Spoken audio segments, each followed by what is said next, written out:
Maligayang pagdating sa Movie Pinoy Recap Story. Sa video na ito, ay inyong matutunghayan, ang action drama thriller family mystery movie, na may pamagat na, Drive-In 2K.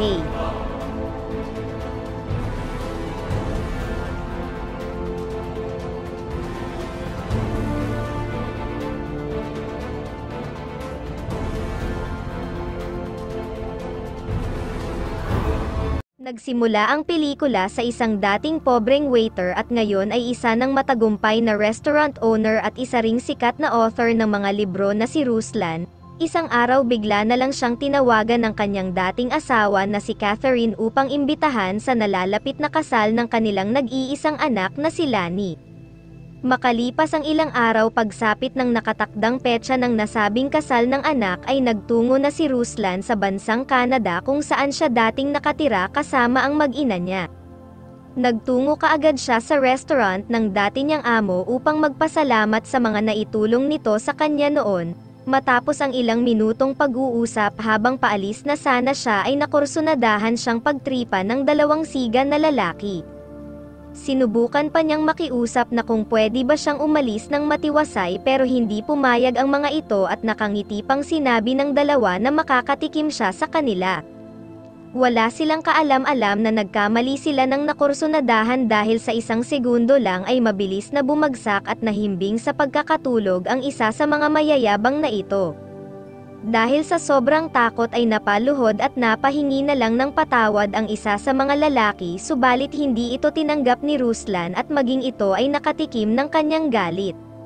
Pagkarating ni Ruslan sa bahay ng kanyang anak kung saan ito naghahanda para sa kasal mamaya ay napansin niya agad ang isang kahina-hinalang lalaki pero nang mapagtanto niya na trabahador ito dito ay hindi na niya ito pinansin pa at pumasok siya sa loob para makausap ang anak. Nakilala niya din ang bagong asawa ni Catherine at ang mismong binatang mapapangasawa ni Lani mamaya na si Stephen. Makalipas ang isang oras ay umalis na sila Ruslan at Stephen para makapaghanda na ng mabuti si Lani at ang iba pa sa bahay para sa kasal. Ngunit lingid sa kanilang kaalaman ay may naghihintay na pala ditong masamang mga mangyayari. Pagkaalis pa lang nila ay sumugod sa loob ng bahay ang nasabing lalaki kasama pa ang ibang kasamahan nito. Kanilang inuna si Catherine habang busy ito sa paghahanda at kanilang isinunod si Lani.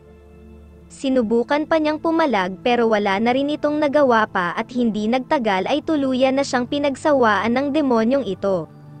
Habang nasa isang restaurant si Ruslan para magpalipas ng oras ay wala siyang kaalam-alam sa mga nagaganap sa mag-ina niya, sa ilang sandali ay nakatanggap na lang siya ng tawag mula sa mga pulis.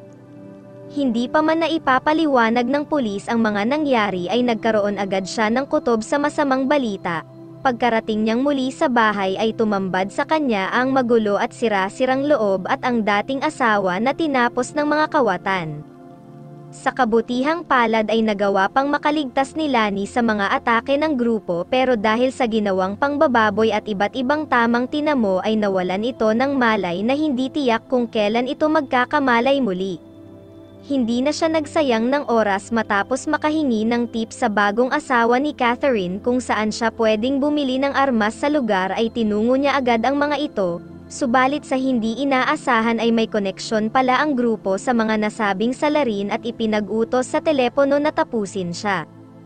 Agad siyang nakatunog sa balak ng mga ito kaya nauna na siyang umatake kung saan sa isang iglap ay naubos agad niya ang karamihan sa kanila. Matapos maubusan ng bala ay nakipagtuos siya sa mga natira ng mano-manong puwersa at gamit lang ang lakas. Ibinuhos niya sa mga ito ang puot na kanyang nararamdaman mula sa mga nangyari sa mag-ina niya, kanyang paulit-ulit na pinapabagsak ng walang tigil ang mga ito, kahit anong gawin nilang pag-atake ay hindi sila umuubra sa matandang ito na puno ng galit at paghahangad na mahanap ang mga salarin na lumapastangan sa kanyang pamilya. Pagkatapos nito kasama si Stephen ay pumunta sila sa isang pawn shop sa bayan kung saan nakita agad nila na dito pala binenta ang singsing ng anak. Nang tinanong ni Ruslan kung ano ang pangalan ng mga nagbenta dito ay hindi sumagot ang may-ari ng sanglaan kaya nainis na siya at kanyang inupakan din ito dahil sa pagbili ng mga galing sa nakaw. Kalaunan ay kanya itong napaamin kaya hindi na sila nagsayang ng oras at dagli nilang sinugod ang kuta ng nasabing grupo na ng baboy sa mga mahal niya. Sinalubong sila ng mga putok ng mga ito pero hindi nagpasindak si Ruslan at buong tapang siyang gumanti sa mga ito hanggang sa tuluyan na sila pa ang nabahag ang mga buntot at nagsimulang magtakbuhan. Nang makorner nila ang isa sa mga kawatan ay gigil na gigil itong inupakan ni Ruslan ng mano-mano para maiparamdam din dito ang paghihirap na ginawa nila sa mag-ina niya, habang nangyayari ito ay tumakas na ang iba pang kasamahan ng lalaki. Hindi nagtagal ay tinanong na ni Ruslan kung sino ang siyang nag-utos sa kanila na manghimasok sa bahay pero hindi nakapagpigil si Stefan dahil sa inis ay tinapos niya ito. Gamit ang nakuhang impormasyon sa bulsa ng lalaki ay tinungo nila ang isang resto bar kung saan dito nagtatrabaho ang buong grupo na siyang may sala sa lahat ng nangyari. Tinangka siyang sugurin ng mga ito ng sabay-sabay pero bigo sila sa layunin nilang magapi siya at sila pa ang isa-isang itinumba ni Ruslan. Makikita na galit siya sa mga demonyong ito dahil sa ginawa nila sa mga mahal niya sa buhay.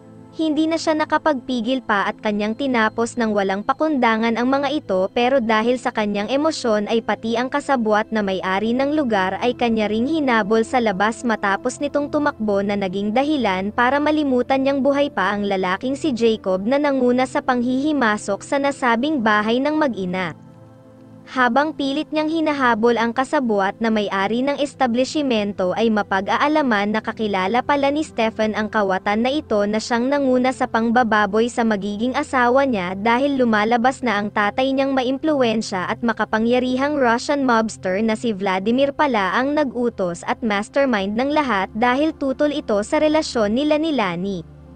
Tila gumuho ang mundo ng binata sa mga revelasyon na kanyang natuklasan at hindi niya matanggap na mismong tatay pala niya ang may pasimuno ng lahat. Kasabay nito ay dumating na rin ang mga pulis sa lugar at dinampot nila si Ruslan. Sa tulong ng nasabing bagong asawa ni Catherine na isang abogado ay nakalabas din naman agad siya sa presinto subalit isa lang palang patibong ang lahat dahil habang pauwi ay bigla na lang dumating sila Jacob at tinutukan siya ng mga ito. Mula sa mga sunod-sunod na pangyayari ay lumalabas na kasabwat rin ang lalaking ito sa layunin ng nasabing Russian mobster. Matapos umalis ng traidor na mukhang perang ito sakay ng kanyang kotse ay mapag-aalaman na sa lugar na ito na nila siya ililigpit. Nang tatapusin na siya nila Jacob ay napangiti na lang si Ruslan at sinabing nagkamali sila ng binabangga dahil hindi pa nila siya lubusang kilala at kung ilan na bang katulad nila ang kanyang tinapos noon. Sa isang kurap lang ay mabilis na tumilampon ang kasama ni Jacob. Maging ang kasamahan nilang driver na isa pang gangster ay hindi rin nakaligtas sa kanyang bagsik. Dahil dito ay napatakbo na lang muli ang inupahan na gangster na si Jacob habang nagpapaputok ito sa hangin dahil sa takot na matamaan siya mula sa sunod-sunod at walang tigil na pagpapaputok ni Ruslan. Kahit saan pa siya magtungo ay sinundan siya ng walang tigil ni Ruslan. Tila hindi inasahan ng kawatan na ang inaakala nilang matabang matanda lang ay para palang mabangis na hayop na walang makapigil na kahit sino man. Huli na nang mapagtanto niya ang lahat ng mga bagay na ito at lubos siyang nagsisisi na tinanggap niya ang trabaho na ipinag-utos ng Russian boss, pinaranas ng naghihiganting ama ang lahat ng mga paghihirap na dinanas ng nag-iisa niyang anak ng mas doble pa sa mga ginawa nila dito. Kalaunan nang malaman na ni Ruslan na si Vladimir ang may pasimuno ng lahat ay kanya nang tinapos ito upang isunod naman ang nasabing Russian boss. Kasabay nito ay araw rin pala ng libing ng dating asawa ni Ruslan. Makikita na nakuha pang dumalo ng traidor na lalaki sa nasabing pagkakataon kaya kasama si Stefan ay kanilang pinakanta at pinaamin ito kung ano na ang mga sunod na balak ng boss niyang si Vladimir. Nalaman nila dito na balak nilang sugurin sa ospital si Lani at tapusin na ito upang tuluyan na itong mawala. Mula sa mga nalaman sa tulong ng doktor na nagbabantay sa anak ay nailipat nila ito sa tagong lugar ng ospital.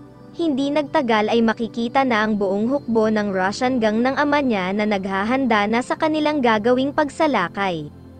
Mabilis na nasabihan ni Ruslan ang lahat ng mga tao sa ospital na kailangan na nilang lumabas muna at naghanda na rin siya sa magaganap na gera mula sa kanya na nag-iisa lamang laban sa buong grupo ng Russian gang na kasalukuyan nang nakapasok sa loob matapos nilang magpanggap na mga pulis. Sumiklab ang matinding tensyon at palitan ng kanilang mga putok. Napatumba at naubos niya agad ang ilan nitong mga tauhan kaya mas lalong nagalit ang Russian boss at ipinag-utos nito na tapusin lahat ang sinumang hahadlang sa kanila kasama na si Ruslan. Habang walang tigil na iniisa-isa ni Ruslan ang mga tauhan nito sa ilang saglit ay nakita ng boss ang doktora na tumutulong kay Ruslan at Lani kaya kanila itong pinaamin kung saan nila tinatago ang anak ng mahigpit niyang kalaban na ito.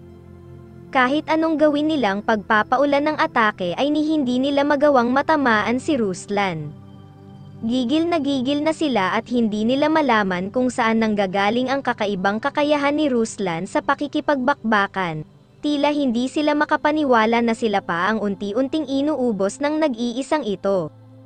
Sa pagpapatuloy ng kanilang paghahanap sa kanya ng mga ito ay lumalabas na sila pa ang naghahanap ng kanilang kapahamakan dahil lahat ng sinumang nakakahanap sa kanya ay kanyang tinatapos kaagad. Makalipas lang ang ilang minutong pagkubkob ng buong grupo sa ospital ay tuluyan ng inubos ni Ruslan ang lahat ng tauhan ng Russian boss. Dahil mag-isa na lang ito ay desperado itong nag-aya ng duelo kay Ruslan gamit lamang ang kanilang mga lakas upang mapatunayan niya sa sarili na mas magaling pa rin siya sa mano-manong pagtutunggali. Nang pinaunlakan ni Ruslan ang hamon ng Russian boss ay naunang bumagsak ang demonyong ito na may pasimuno ng lahat sa pamamagitan pa lamang ng ilang pinakawalang atake ni Ruslan. Hindi makapaniwala si Vladimir na sa katawan na meron ito ay nakakakilos pa rin ng mas maliksi si Ruslan kaysa sa kanya. Nagpatuloy ang kanilang umaatikabong mano-manong bakbakan kung saan nagagawa namang makatama ng Russian boss na ito sa kanya pero kapansin-pansin na hindi man lang iniinda ni Ruslan ang mga ginagawa nitong pag-atake bagkus ay ibinabalik niya ng mas malakas ang mga pinapakawalang suntok at tadyak nito. Sa pagtagal ng laban ay makikita na ayaw pa ring sumuko ng katunggali niyang ito kahit wala naman siyang kalaban-laban at nandadaya na lang siya sa sarili niyang paghamon ng mano-manong labanan, nagawa pang hamakin at maliitin nito ang kanyang buong pagkatao bilang isang dating utusan. Gayunpaman ay hindi ito pinansin ni Ruslan at ipinagpatuloy niya ang kanyang ginagawang paggulpi dito bilang paghihiganti na rin sa nangyari sa dating asawa at anak. Nang hindi na talagang magawang makaganti pa ng Russian boss ay sumubok na itong bumunot ng armas na mabilis namang naiwasan ni Ruslan. Ginamit na rin niya itong pagkakataon upang tapusin na ang kasamaan ng lalaking ito. Pagkatapos ng lahat ay gusto na ring tapusin ni Stefan ang traidor na ito pero pinigilan siya ni Ruslan at pinayuhan na hindi niya kailangang maging katulad ng kanyang ama. Kalaunan matapos ng unti-unti nang umaayos ang sitwasyon at naging malinaw na rin sa mga pulis ang lahat ng totoong nangyari ay isang himala na nagkamalay na rin si Lani. Ipinagbilin na ni Ruslan ang kanyang anak kay Stefan dahil nakita niya na totoo talaga nitong mahal ang kanyang anak. Sa pagtatapos ay bumalik na si Ruslan sa mapayapang buhay habang pinagpapatuloy ang isang libro na kanyang sinusulat at nakatanggap na lang ulit siya ng tawag na iniimbitahan siya ng anak niya para sa pagpapatuloy na naudlot nitong kasal. Special shoutout kay Playboy from Davao, Susan Gozem, The Land of Beauty Bounty, kay Inday Godness TV from Hong Kong, Wilson Villa Flores, Ramix TV, Joel Wong, Jun Bagtasas Hamito, Bachi Anore from Bay Laguna, Rix Baseral, Emmanuel Sonsa, at kay Bogard Kaingin. Kung nagustuhan po ninyo ang video ay huwag kalimutan na pakipindot ang like button. Maraming salamat po.